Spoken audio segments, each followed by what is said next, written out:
Hello, children. This is Grandpa Joe, and in this video, I want to talk about my one and only pet. So, Grandpa Joe has bad allergies. When I was a little kid, I was breaking out a lot, and so they took me to get tested when I was just a little guy. And they did the block test on my back, and they did this other test where they injected me in my arms, underneath the skin, and allergic to just about everything that you can imagine. So I'm allergic to most plants and all animals that with hair or fur, right? So having a pet was a problem. But and I guess my dad had dogs he kept when we were in Indiana, and but when we moved to Florida, we didn't have any pets at all until one of the guys that worked for my dad brought us this little puppy, and he called him Tiny. So we continued to call him Tiny. But it was a blue tick hound dog mixed with a pit bull, so it was half and half. So eventually it grew into this basically a gigantic pit bull. So it was the size of a blue tick, but it was a pit bull. So usually pit bulls are a little smaller, but this thing was gigantic. Okay. And we didn't keep it inside. We kept it outside on the chain, which was turns out it was not a good thing. But my dad didn't take care of this dog, right? And so I ended up having to care for him. So he's really more my dog than anybody else's. I'm the one that fed him. I'm the one that played with him, that sort of thing. So for all intents and purposes, he was my dog. So this, like I said, was a gigantic pit bull. And we kept him on a chain, and that's usually, builds aggression in animals, unsurprisingly. And we had these squirrels where we lived that would absolutely drive this dog crazy, right? So these smart little jerks would play with the dog, basically, and torture him. They knew that he was on the chain, and he had a chain that he could only go so far, so they would use that to their advantage. So the tree that he was tied to was close to our house, and so the squirrels would, get on the tree, a couple of them, would get on the tree and they climb down the trunk of the tree and get the dog's attention, right? Get Tiny's attention. So he'd be barking up at them. Meanwhile, a group of other squirrels would jump off the house and come around the corner, and they would take the food out of his bowl and run over and stockpile it, right? Just out of the reach of the chain. So they'd do this, and then once they had enough stockpiled, the ones that were distracting him would climb up the tree, jump on the house, jump down on the ground, and then they would all sit over there and nibble on his food while he just bark. So he's like out the end of his chain. He just yeah, barking at these squirrels, and they're just sitting there and, yeah, what's up, buddy? Just staring at him while they eat his food, driving him crazy, right? Well, he wasn't stupid either. And so he came to realize relatively quickly that, as soon as he charges at them, or as soon as he barks at them, they're going to take off, right? And they're going to be out of reach, and he's not going to be able to catch them.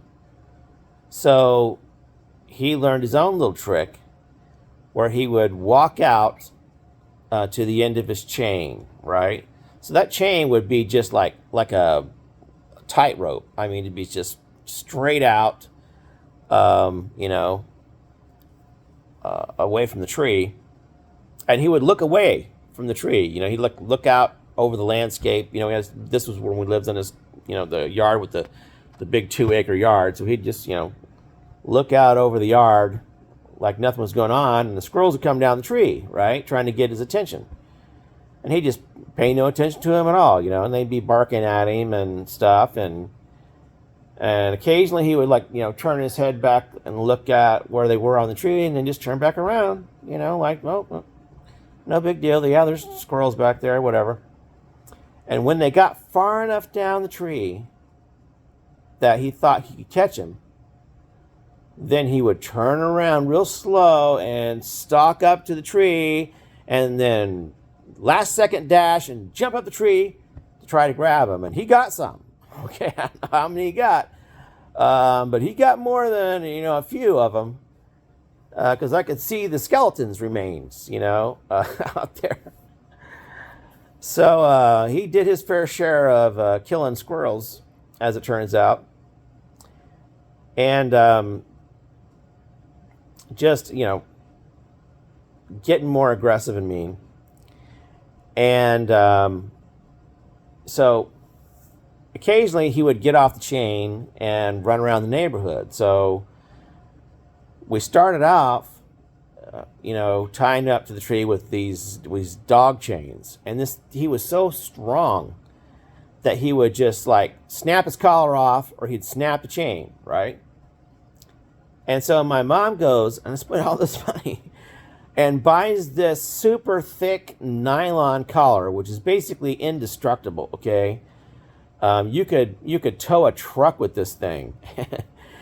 And so she bought this huge nylon collar, and then, you know, the biggest dog chain that she could find. And he would snap that. Bam, just snap, just snapping this dog chain. Because he'd, you know, run out the end of that chain, just pull against that thing over and over and over until he would, you know, finally just snap it off. And, you know, either it would snap off at his collar or it would snap off at the tree. And he'd carry the whole chain with him, you know, chasing whatever. And there was a golf course that was nearby that had ponds and stuff. And he'd go out there swimming in the ponds and chasing these golf balls from these golfers, right? That was when he'd get off the chain. And here would come the dog catcher, right? And he wouldn't have the dog. He would just be following him. So I guess he would go to the golf course or wherever where they were complaining, and the dog catcher would show up, and he'd, like, you know, yell at the dog to go back home, right? So Tiny would, you know, come back to our house, and the dog catcher would just follow behind him in his little truck, right? So he had his truck with, like, you know, 6 cages, 3 on each side of this truck. And this is the county dog catcher, right? And he'd follow the dog back home. Then he'd, you know, knock on the door. Hey, lady, you know, my mom was always home.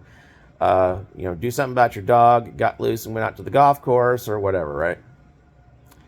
And she's like, dang it, I don't know what to do. I was like, he says, well, you know, put a bigger chain. He says, I could put the biggest chain I could find, you know, on him. So she goes to the hardware store and buys a logging chain. So this is like a steel link chain, you know, and a pretty big one at that. Gets that, like 30 feet, right? 30 feet of chain. Maybe not 30, but 20 at least, a chain. And then these links that would screw together, right? So one side, it'd be like a shape of a C clamp, and one side would be the bolt, and the other side would be the nut. And you need to screw the nut down over the bolt, you know, and you got a chain link, right? And she's like, well, there you go, Tiny. See what you can do about that, right?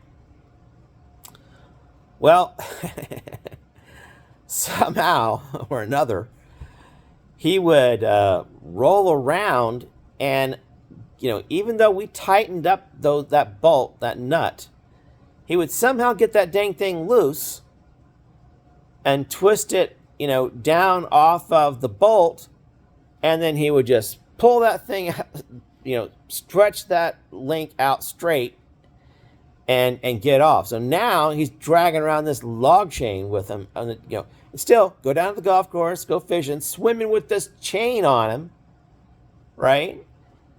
And messing around. And one day me and my mom went. He got off the chain, and me and my mom went looking for him.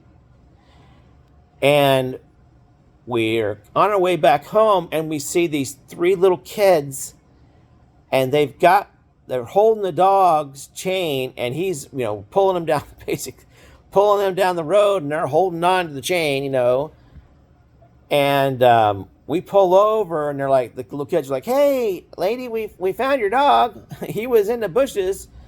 He got tied up in the bushes. We got him out of the bushes." And we're like, oh, scared to death. It's like, oh my God. It's like, just scared to death that he was going to attack those kids. It's a wonder he didn't hurt them, because he was known to bite too, because he bit my cousin John Norris a couple times, and he either bit or scratched my other cousin Stephanie. So when they come to visit, right? So my cousin John had come to stay with us at our house, and for a little bit, and we were cleaning out the freezer. We had this big deep freeze, and it didn't defrost, so you had to go out and chip the ice off of it and empty it out. So that's what we were doing, chipping the ice out, and we were throwing it out behind our house into these palmettos, right? So right behind our house is just a bunch of palmettos, right? The whole area behind there. And it was a hot day, and the dog, Tiny, was out there laying on that ice, because it must have felt good. And so he's out there, and John is messing around, and he's pulling the ice sheets the dog is laying on. He's pulling them out from underneath him and throwing them out further in the bushes, right? Well, I guess Tiny didn't like that and jumped at him and bit him in the face. It was a little scratch. It wasn't anything big, but nipped at him, right? Got him in the face. And of course he starts screaming, "Ah, dog bit me." Right? So that was the first time. And then, they came to visit again, and my cousin Stephanie went around behind the house by herself. I don't know what was going on, but I don't know where she was going, but she took off around the house, and the dog, I guess she surprised him or something, and he jumped on her, and we looked over there, and there he was. She was on the ground, and he was standing over top of her. It was like, oh my God, he's going to kill Stephanie. But, he scratched her, right? So again, just one little scratch on the face. That's all it was. But nonetheless, terrifying, because this dog was huge. And then again, John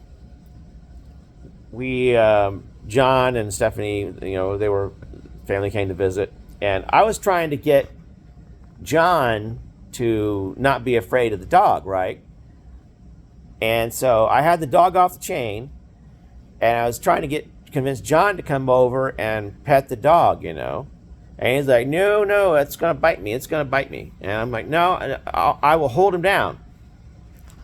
And so I, basically had the dog sitting down, and I was on its back, and I had my arms around his neck, and I had wrapped my feet around him as well, wrapped my legs around him.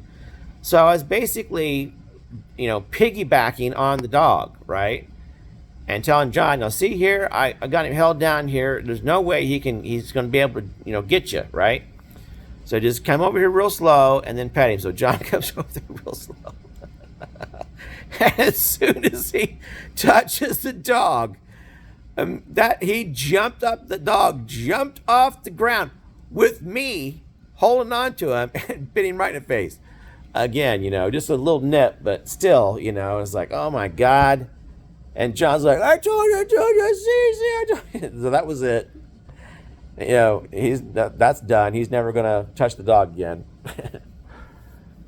But this dog was huge and he was quick. I used to had a baseball or tennis ball, and I would throw it out or hit it with the baseball bat as far as I could, and he would catch that thing on the first or second bounce every time, man. He'd just fly down there. And he'd run so fast that when he would try to stop, so he'd put his, stick his front legs out in front of him to stiff to stop, that he would just basically do a flip. His back end would just, he'd go head over heels or slide sideways and, end up sliding backwards for 10 feet, before he could stop. Well, one day I was out there and I see this armadillo, right, that's out in the road. And I was stupid. And I said, well, I should let the dog see if he can chase the armadillo. Because I didn't think he could hurt the armadillo. They got a shell on it, right? They protect themselves. He just roll into a ball and the dog won't be able to hurt him. But it'll be fun to watch him, try to, catch the armadillo, right? So it's out there in the front yard. And I take the dog off the chain. Of course, he's looking at it and everything. And I let the dog off the chain. And instead of going towards the armadillo, he flies into the palmettos behind our house. And I'm like, oh, crap, And it's like, here it goes. Now, how long is he going to be gone? Is he going to run off the golf course? They have to deal with the dog catcher again and all this stuff. Well, I was stayed out in the yard. And about 5 minutes later, here he comes walking up, and he's got the armadillo in his mouth, right? And I'm like, I was, surprised. And this is a big armadillo, too, okay? This is like a 25-pound armadillo. And he comes up to where I'm standing, right?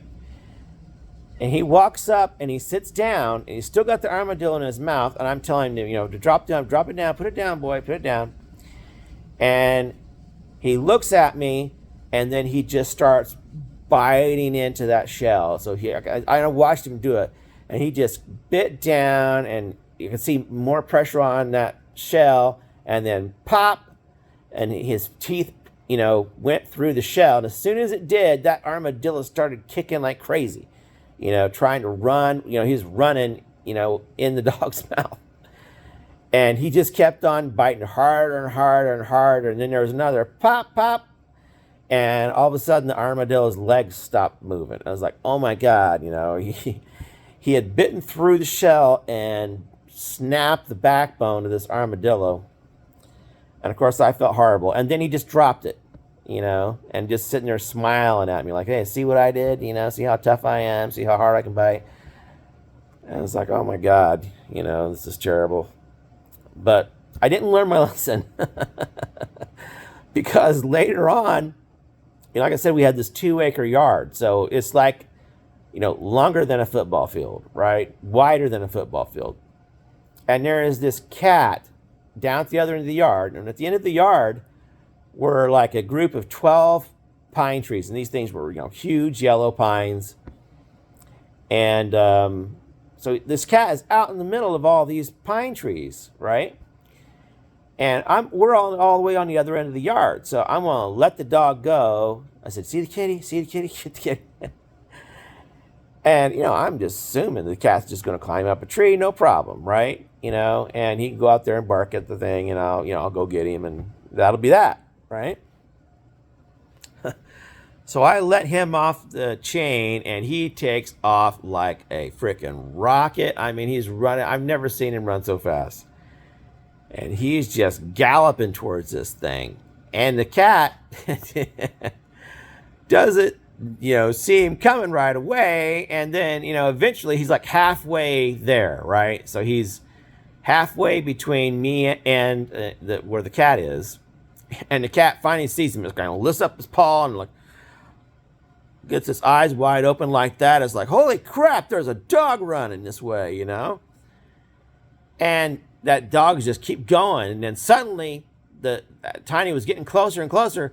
That cat realized, like, holy crap, it's after me. And there's, like I said, it was right in the middle of all these trees, and it just completely flipped out and panicked and jumped straight up in the air like 5 feet. You know, and as soon as it hit the ground, it jumped again, right, you know, straight up, like it was trying to fly away. And all this time, Tiny's getting closer and closer to this cat, and finally he's right on top of it, and it jumps up in the air, and Tiny slides out. You know, he trying to stop, right, and couldn't. Slides underneath this cat while it's in the air. And he's sliding backwards like, 10, 15 feet, and then this cat finally gets its footing and then takes off running. And instead of running up to the trees that are right freaking next to it, right, it runs through the trees, across the road, and up this palm tree in the neighbor's yard, right? And of course, Tiny's right after him, right on his heels.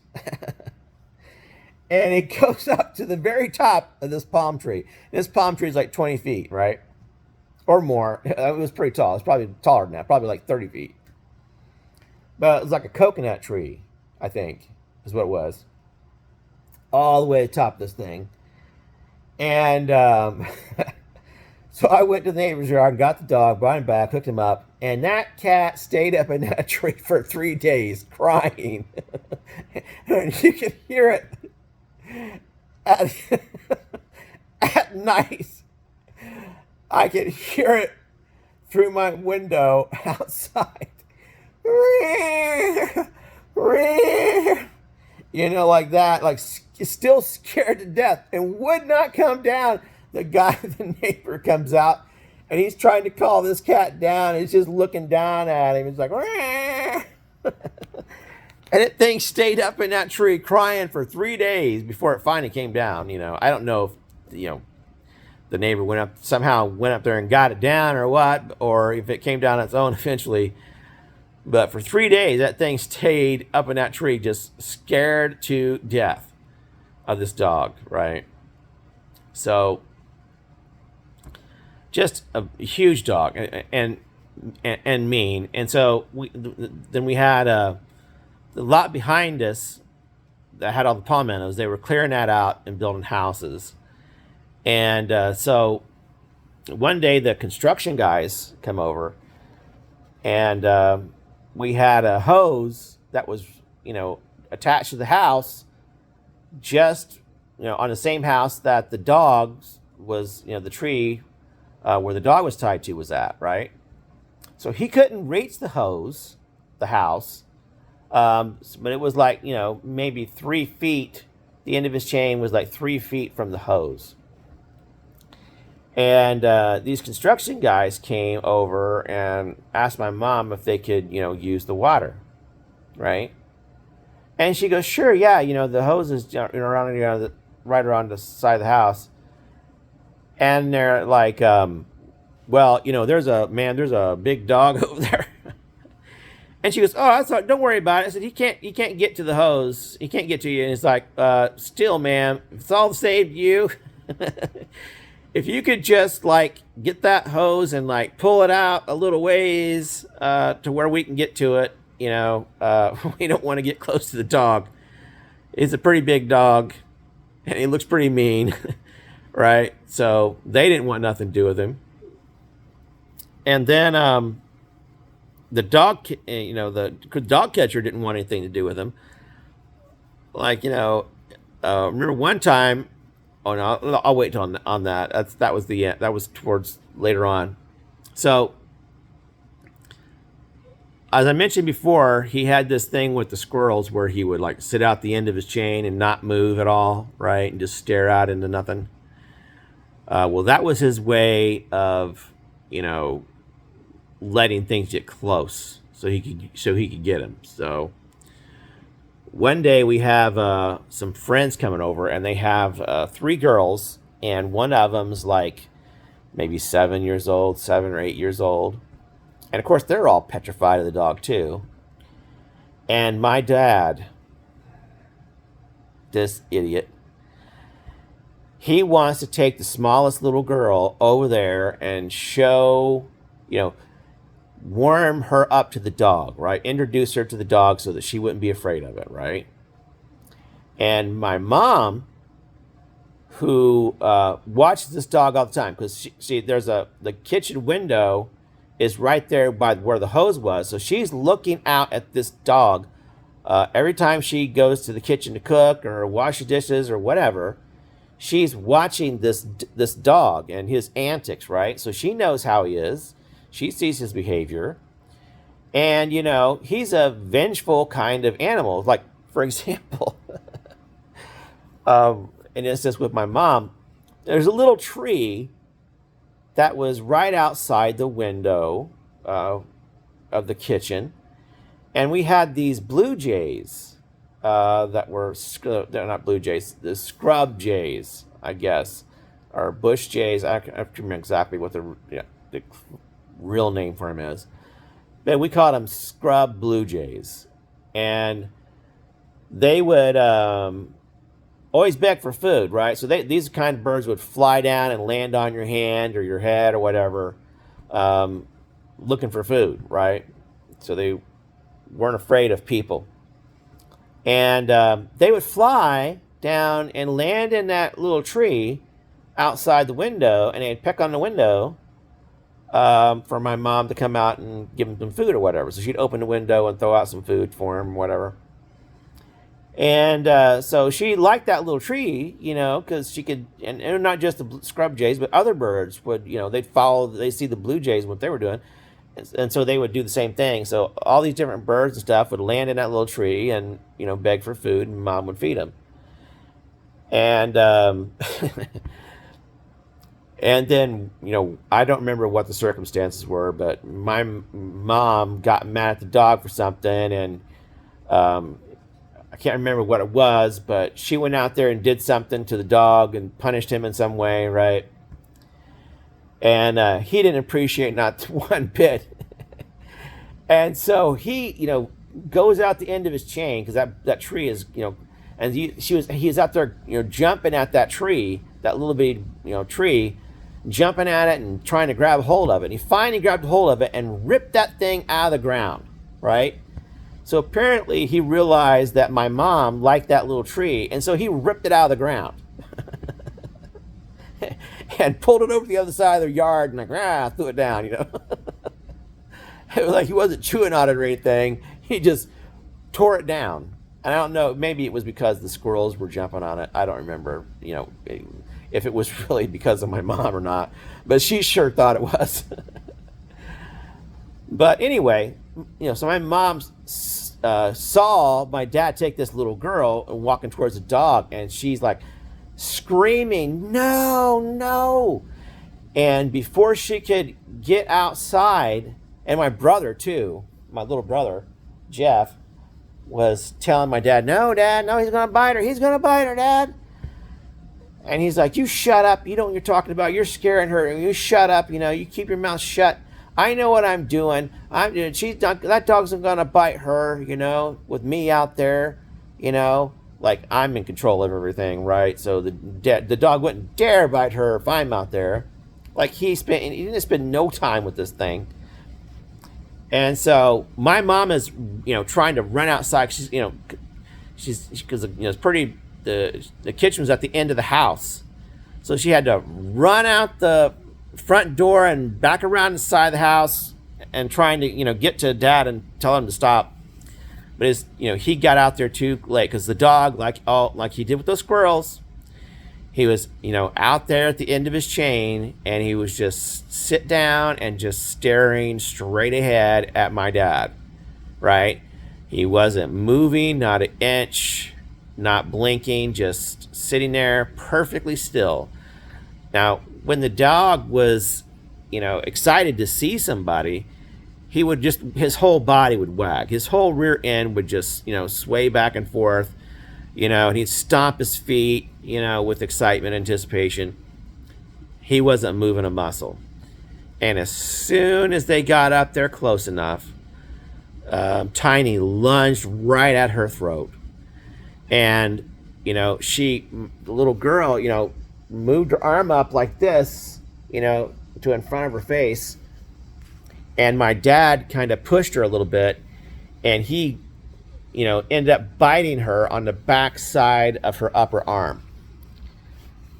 And, horrified, now my dad's, beating the crap out of the dog, took this shovel and just beating the crap out of the dog.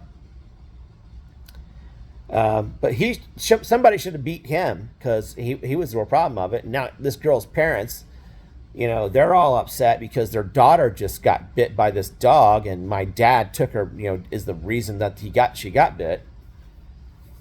So they're rather upset, and they take her to the hospital. Meanwhile, Dad's out here beating this dog. And so now we got to get rid of him, right? So now we finally decided, yeah, the dog's too dangerous. Got to get rid of him. And so my dad had this other lot where he kept his equipment that was fenced in, right? Had like a 10-foot high fence with razor wire and all that. And I don't think it was something, he didn't own the property. He was, using somebody else's property. But his equipment was out there. And so he took the dog out there and tied the dog up on this lot. So, we called up the dog catcher and, to come get the dog, take him away, euthanize him, whatever. And so we meet the dog catcher over at the lot. And so we go like, well, there he is over there. And the dog catcher's like, okay, well, can you think you can get him up in one of these cages? I'll open it up and see if you guys can, get the dog up in there. I'll haul him off. And it's like, we're like, oh, okay, I guess we can. And so this freaking dog catcher goes back, gets back in the truck and locks the freaking doors. Like, he was petrified. And so me and my mom, we go get the dog, and we, took both of us to lift him up in that freaking cage, right? So we finally get him up there and close the door. Well, it was the door was two stages. So there was an inner cage door, and then there was like a plastic lid that went down over top of that, right? That was solid. So you couldn't see through into the cages. So we get him up in there, and the dog catcher's like, did you close that inner door? Was it, you sure that you got that? And and we're like, yeah, I think we got pretty, I think we did it right. And so he's, oh, I'm going to check. So he goes over there. he pulls that lid out, just kind of peers in there. Oh, yeah, I think you got it. And then he puts a lock on the outside of that. And so the dog catcher's like, so what do you want to do with him? And my mom's like, man, I want to put him down. And he's like, well, are you sure? I mean, that's a pretty big dog. I said, you'd probably, be able to sell him to somebody for security or something. And he's like, they're like, no, he's too dangerous. And he's like, well, are you sure? I mean, because that's still, he'd make somebody a really good guard dog. And it's like, my mom's like, no, put him down. So he took him off. And that's the last we saw of Tiny, but he was one heck of a dog. I loved him. He was, I guess, a lot like me. He was strong and dangerous and silent. You didn't know when he was going to strike. But, I had good times with him. He was always nice to me. I think I was the only one that he didn't ever growl at or try to bite. he tried to bite my mom, and he tried to bite my brother and my dad, of course. And then, of course, pretty much everybody that came and bit my grandfather. Michelle never had anything to do with him. Shows, he didn't, try to bite her because she was never around him. But that was the only real pet that I ever had, and we had other dogs besides that one. But these were, my dad's. He bought these dogs to this black and tan dog that he was supposedly going to go hunting with, right? Because this is when we were up in North Carolina and Georgia, and all those guys up there went coon dog hunting, right? And so he had to get him a coon dog, right? And so we had this dog, but I wasn't interested in that thing, so I didn't really spend any time with it. Of course, I was in charge of feeding it and watering it, but I didn't play with it or anything like that, and we didn't keep it very long. So yeah, that was my one and only pet. And we've had with the kids, we had a couple pets. Barkley, which is a dog that ended up biting Timothy. We got rid of that. And then we got Zombie, which I didn't want, right? Didn't want Zombie because I'm allergic, right? But the kids got him anyway. And he turned out to be really cool, and I liked him all right. But then when Katana, it was Katana's dogs, when Katana, left, then, I just gave the dog to, Zombie to my mom, right?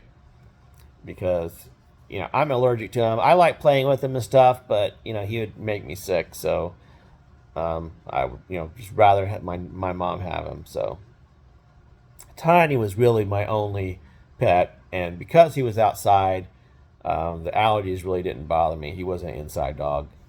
But that's my one and only pet. And he was a good dog, I thought.